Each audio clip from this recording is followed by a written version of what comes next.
Hey guys, welcome back to our channel. In this tech tutorial, we're going to show you how you can give a workspace member on monday.com admin rights, for example, a regular member, and give the given person the permission to act as an admin in your workspace. So let me show you really quickly how to do it.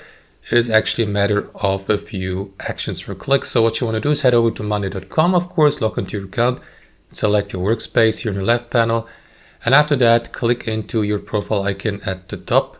After that, select administration from that drop-down menu, and here inside your administration section, click into directory or expand it by clicking on that arrow down icon, and after that click into users here to get a better overview of all users that have already joined or have been invited to a workspace. So here to the right you will see the user role like the admin or members or regular members. So if you, for example, click on that arrow down icon, you may change the given user's status or user role from guest to viewer, from viewer to member, or from member to admin to make the given user the admin, or downgrade the given account from admin to member to revoke these admin permissions and rights.